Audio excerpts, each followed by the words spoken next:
Olá, amigo da ImGrower, seja bem-vindo à Semana da Horta Orgânica. Esse primeiro vídeo que você vai assistir, nós vamos ensinar para você os conceitos para se ter uma horta orgânica autossustentável. Também dentro desse primeiro vídeo, você vai receber a informação sobre os mitos de se ter uma horta orgânica e também uma parte muito gratificante para você e para nós da ImGrower que estamos fornecendo esse conhecimento para você, que será a montagem de uma horta orgânica no apartamento. Vamos juntos começar a aprender com a ImGrower? Vem comigo!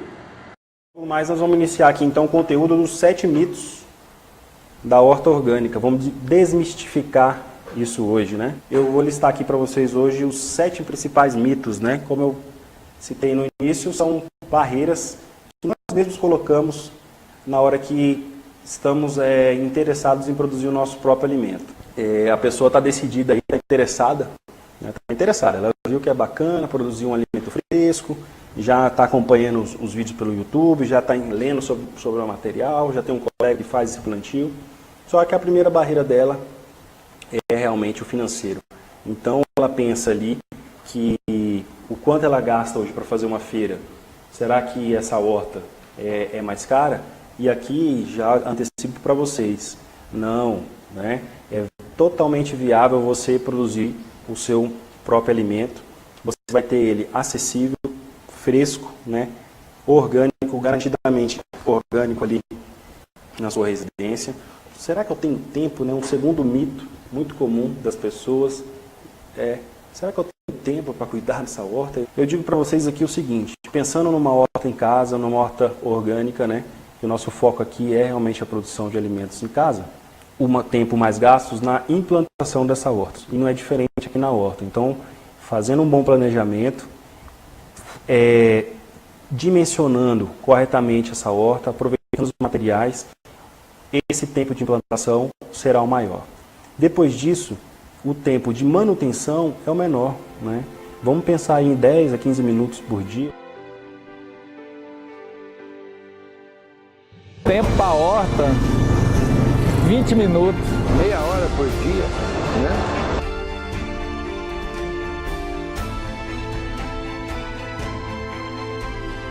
Terceiro mito, que também ocorre às vezes em palestras, seminários e cursos ou propriamente consultorias, eu acabo conversando aí com os clientes, com as pessoas e sempre surge esse ponto do espaço. Não, Thiago, às vezes eu começo a falar, não, produz 30 toneladas por hectare e tal, a pessoa fala, não, eu só tenho uma sacada lá em casa, como é que eu quero fazer isso, né? E aí, não, eu acho que eu não tenho espaço. Um espaço pequeno, você pode conseguir grandes colheitas. Não, todo mundo tem pouco espaço para produzir, né? Todo mundo pode ter produção em pequenos espaços. Um outro mito, né, que esse aqui, ele é bem importante para vocês, para eu transmitir para vocês, que eu preciso ser da área para conseguir produzir orgânico, agrônomo, biólogo, né, ou técnico, né, ou preciso do acompanhamento de um profissional. Então você que não é da área, mas que gosta, que quer produzir, você pode aprender e você mesmo produzir e cultivar o seu próprio alimento. Basta ter conhecimento, praticar, né? Nada melhor do que a prática, tem a teoria, mas tem a prática, então uma não anda sem a outra. Falando exatamente esse mito que eu trago aqui para vocês. É normal ter horta ou grande parte delas ser destruídas por pragas, doenças ou ervas daninhas, né? É que é totalmente possível você produzir e prevenir essas pragas e doenças. Então, um outro mito também não dá para trocar as compras do mercado pela colheita na horta. Esse mito ele está totalmente deletado quando você faz um planejamento. Nós somos sabedores e entendedores também de que a natureza ela tem as épocas do ano de algumas plantas, né? As principais épocas, chamadas também de safras, e nós entendemos cientificamente, né, tecnicamente, essas variáveis. É totalmente plausível e aplicável que você possa controlar então essas variáveis, né? não tenho água o suficiente para produzir os meus alimentos aqui na minha casa. E tem que ser planejado. Eu falo muito em planejamento porque é isso mesmo, não dá para você querer trocar o motor do avião depois que ele já está voando, mas você pode planejar quando você vai trocar esse motor e de preferência que ele esteja no chão, o avião. Então, a questão da horta é a mesma coisa.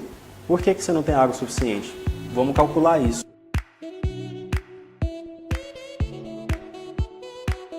Como dar o primeiro passo? Como iniciar? Como começar essa horta orgânica? Primeira coisa é saber então qual o tipo de horta se encaixa aí na sua realidade, no local onde você está. Quais as ferramentas que você vai precisar para iniciar a sua horta? Uma enxada, um sacho, luvas, regador, chapéu para proteção do solo. Todas essas são ferramentas indispensáveis para você que está iniciando essa atividade. E aqui na parte das ferramentas eu tenho uma dica importante, que é o primeiro item que eu coloquei aqui para vocês. A criatividade. Para tornar essa horta autossustentável, nós vamos precisar muito dessa característica. Então agora que já vimos a parte das ferramentas e combinamos do uso da criatividade, vamos ver um fator muito importante, né, indispensável para a produção, que é a água. Para vocês terem ideia, 1 kg de tomate hoje produzido no solo gasta 80 litros de água para produzir 1 kg de tomate. E quando a gente faz ele no sistema semi-hidropônico, onde a água passa pela raiz da planta, cai no local e ela recircula, volta novamente, isso cai para 16 litros de água para 1 kg de tomate. Então é isso que vocês têm que estar atentos aí, a otimizar o uso dessa água. Uma dádiva de Deus e muito importante para a produção, indispensável para a produção de produtos orgânicos. Nós vamos falar um pouco sobre o solo, né?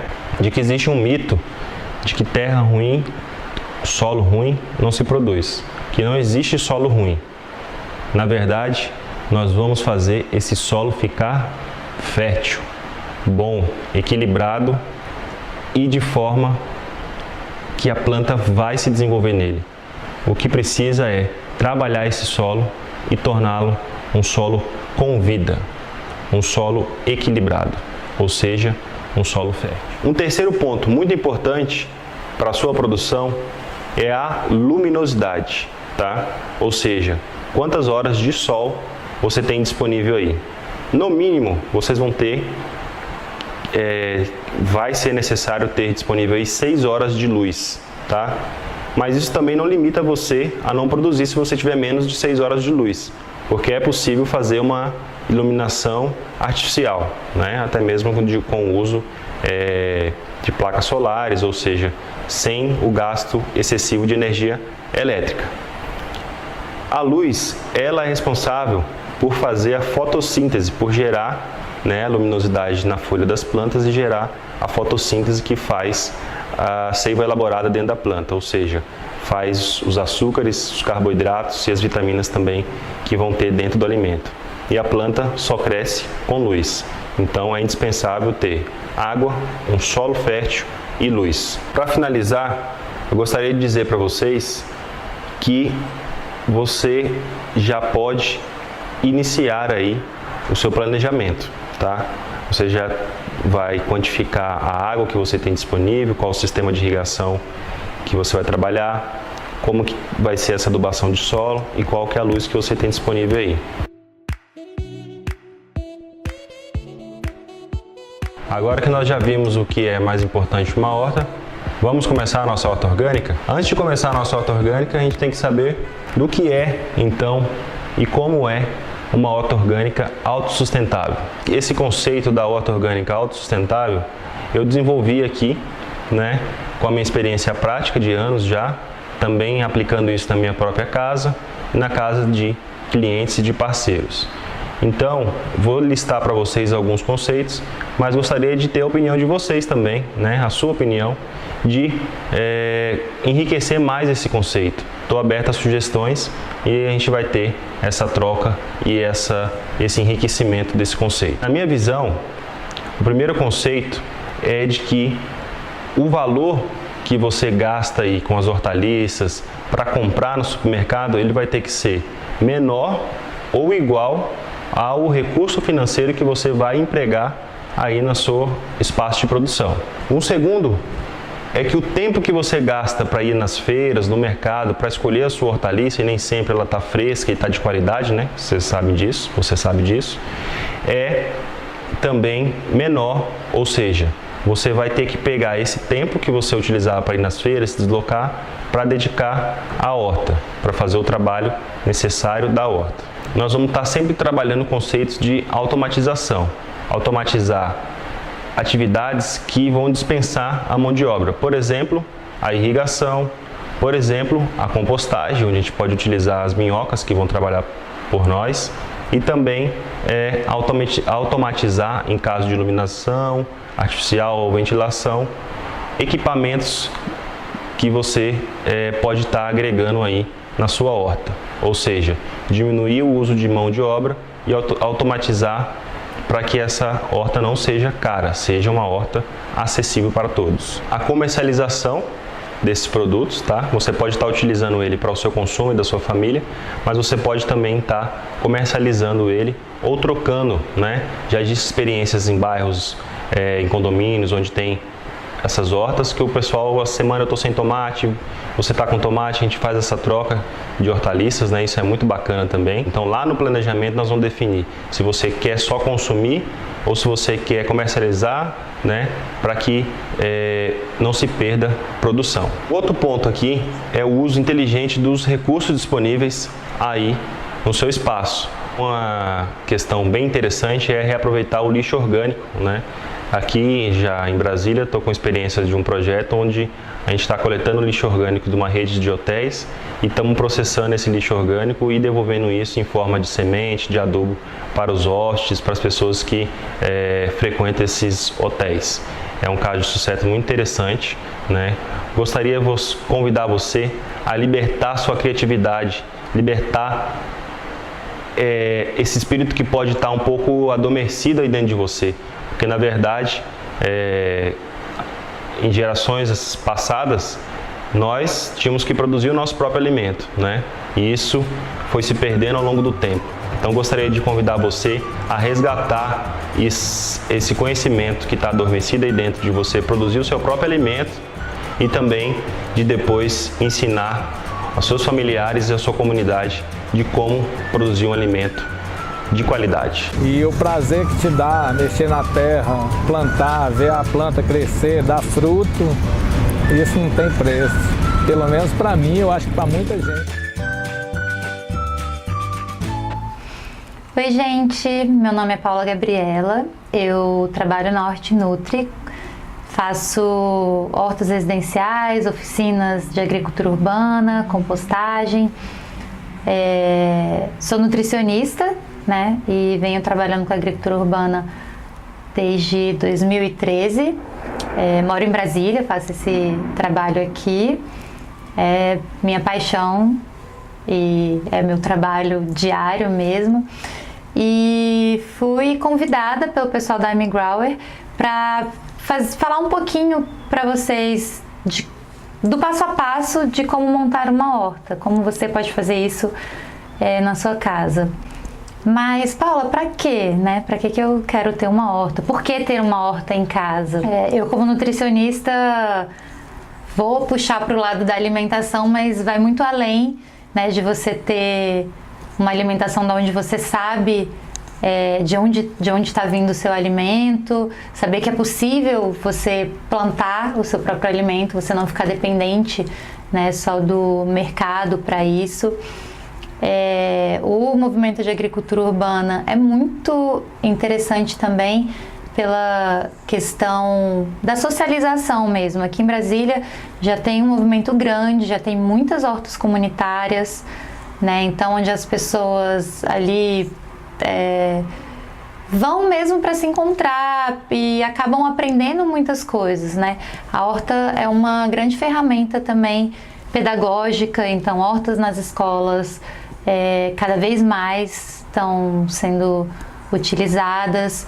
Então você aprende muito, você aprende com a estrutura da planta, você aprende com a estrutura da terra, com a interação das plantas com as plantas, das plantas com os animais, das plantas com as pessoas.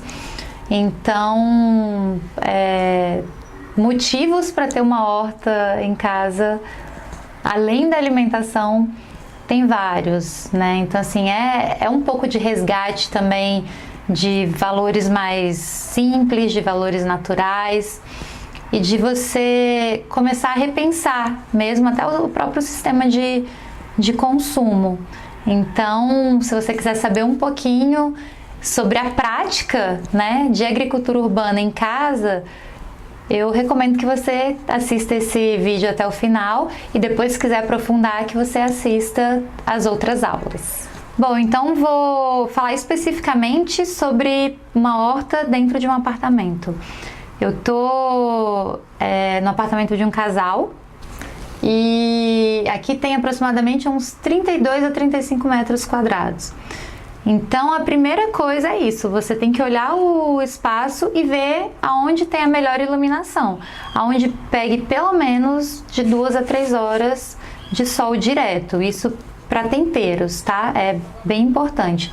Então, a gente escolheu essa parede, onde você já tá vendo o painel feito, que é onde o sol bate melhor no apartamento, tá? Então, aqui é um espaço de 2,30 metros por 80 mais ou menos de largura, e a gente pegou essa estrutura que é de 1,20 por 60 centímetros. Então, tô querendo mostrar para vocês que é super possível, tá? Vocês podem colocar também na laje, né, na janela, para tudo dar-se um jeito.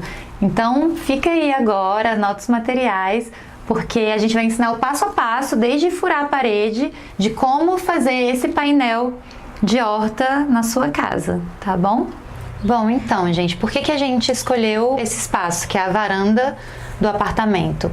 Porque lembra que eu falei que a gente precisa de duas coisas muito importantes, que é ter um espaço mínimo, né, de metragem mesmo, e iluminação. A iluminação é muito importante. Então, a gente escolheu esse espaço porque é a varanda do apartamento, e pode ver que não é um espaço muito grande. A gente tem 2,30 de altura e 75 de largura. Na verdade é um pouquinho maior, mas é legal quando medir, não pegar a parede inteira, mas pegar depois os objetos que tem ao lado. Bom, então o que a gente escolheu para esse lugar aqui? Depois que a gente escolheu o local que ia ser a horta, como que a gente ia fazer a horta? Como é que é um apartamento de 32 metros quadrados, então você tem que otimizar o seu espaço, né, para também não encher a varanda só com plantas e você ficar num lugar muito apertado. Então a gente escolheu fazer uma horta vertical, né? No caso a gente pegou essa treliça, mas você pode fazer com pallet, pode fazer com prateleiras, tudo isso vocês encontram em lojas de departamento ou em marcenaria. Pallet, por exemplo, em lojas que tem Ceasa, muitas pessoas jogam fora o Ceasa, você dá uma lixada, ou jogam fora o pallet. Então você pega, dá uma lixada e só mede para ver se cabe no seu espaço. Nesse caso, a gente tem um pallet de 1,20 de altura e 60 de largura, né? Então vai ficar bem legal para esse espaço. A ideia é você poder reutilizar o máximo de material que você tenha, né? Então, no caso, a gente já tinha essa treliça e vai colocar aqui no apartamento. Mas, como eu falei, pode colocar prateleira, você pode colocar diretamente na parede, né, com um parafuso, sem nenhum tipo de estrutura. Isso, quando eu estiver fazendo vaso, eu mostro também que tem como fazer assim. Bom, então para esse tipo de montagem que a gente vai fazer, que é a horta vertical, a gente vai precisar de alguns materiais. Então, pega um papel, uma caneta e anota, tá? Primeiro, a gente vai precisar de um lápis. A gente vai precisar de broca, número 8. Trena, para você poder medir o espaço. Parafuso e bucha, também número 8, tá? Número 8 porque é correspondente ao que a gente vai usar, a broca que a gente vai usar para essa treliça.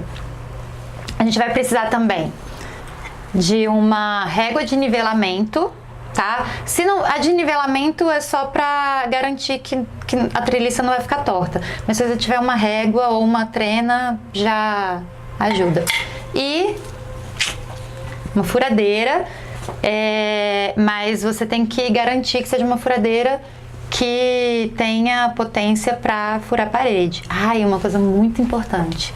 Verifica se a parede que você escolheu não tem encanação atrás, tá? Então verifica na planta do seu apartamento ou pergunta para alguém que saiba, né? Para o dono do apartamento, se você aluga e tal. Mas é importante para que você não fure nenhum cano atrás da parede. E é isso, eu vou mostrar que você mesmo pode fazer isso, não precisa chamar ninguém, tá bom? É simples, mulheres sabem também manusear a furadeira. Gente, lembra que eu falei que a horta também é bem legal para socializar? Então, até mesmo para iniciar a horta, chama os amigos, chama para almoçar, para ajudar a fazer o almoço, e mal sabe a pessoa que vai te ajudar a construir e plantar também esse almoço. Então eu vou chamar o Lucas, que é dono do apartamento e é da M-Grower, que vai me dar uma ajudinha aqui pra gente poder fazer tudo centralizado e também, se não ficar centralizado, eu não levar a culpa sozinha, tá bom? Gente, então a gente vai iniciar marcando na parede, tá? O espaço que a treliça vai ficar e aonde que a gente vai colocar os parafusos. Então, para isso a gente precisa do lápis, da régua de nivelamento. E para quem tiver um ou outro ou os dois, tá? A trena.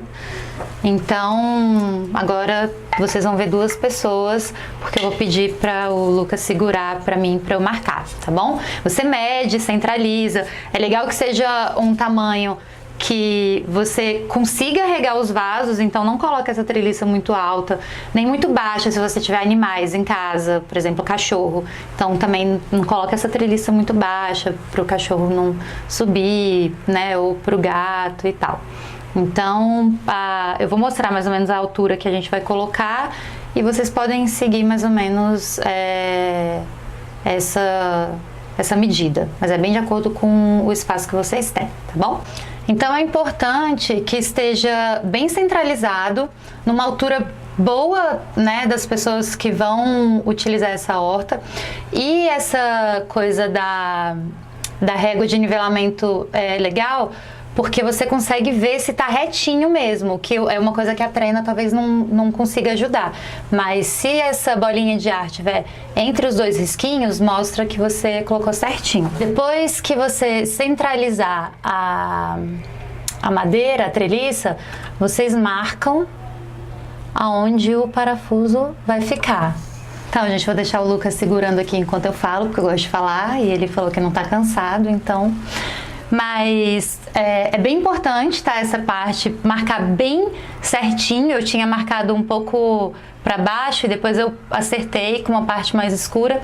Por quê? Porque se errar nessa marcação, você vai acabar parafusando também torto. E aí a gente vai ter uma treliça torta e uma horta torta. E não é a ideia. Então é bem importante ver se marcou direitinho nessa parte, tá bom? E por isso que eu recomendo muito essa régua de nivelamento. Quem tiver é legal, mas dá pra fazer sem, tá bom? Gente, agora que a gente já fez as marcações, a gente reserva, coloca de lado a treliça e vamos utilizar a furadeira. Então agora já é hora de furar. E aí lembrando, broca 8, se você utilizar também o parafuso e a bucha número 8, tá? Então eu vou mostrar como que faz, porque tem que deixar um espacinho, você não vai furar até o final, tá? Porque tem que deixar um espaço que é justamente aonde a treliça vai ficar pendurada. Quem já pendurou quadro, é mais ou menos essa ideia, né? O parafuso vai ficar como se fosse um prego com a cabecinha um pouco pra fora, tá bom?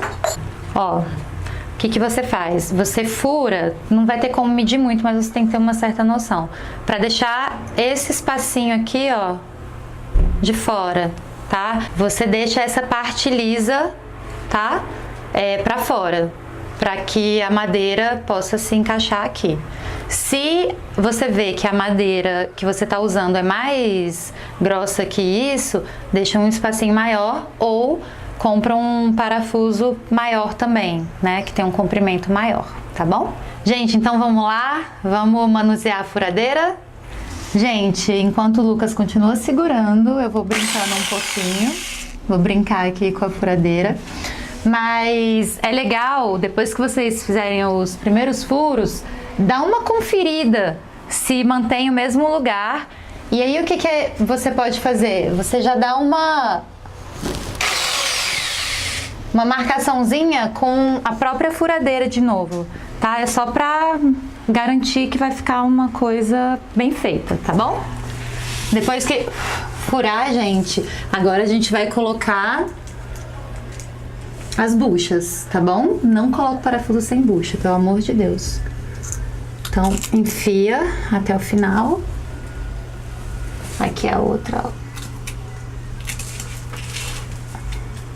E agora a gente vai pegar o parafuso e colocar lá dentro com a parafusadeira, tá bom? Bom, aí depois que você coloca o parafuso na bucha, só dá aquela conferida para ver se ficou bem firme, tá?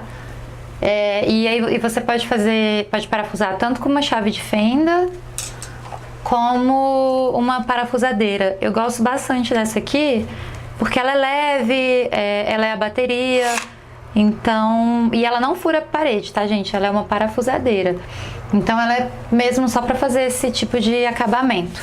E agora vamos ver se deu certo, né? Vamos colocar, tchan, tchan, tchan.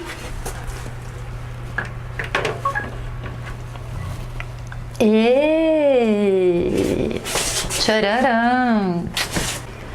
Bom, gente, então acho que deu certo, né? Vamos conferir?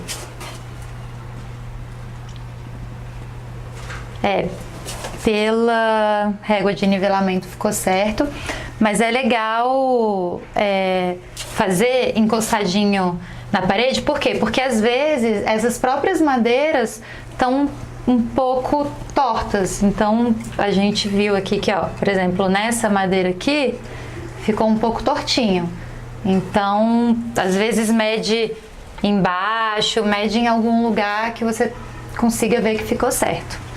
Bom, então estrutura pronta. E, gente, nem todo mundo quer fazer. Então isso aqui que a gente fez a 4 mãos, você pode também, né, se tiver condições, contratar alguém para poder furar a sua parede. E aí ele vai fazer bem mais rápido. Bom, gente, agora a estrutura montada, vamos fazer as etapas de plantio mesmo, né? Vamos colocar a mão na terra.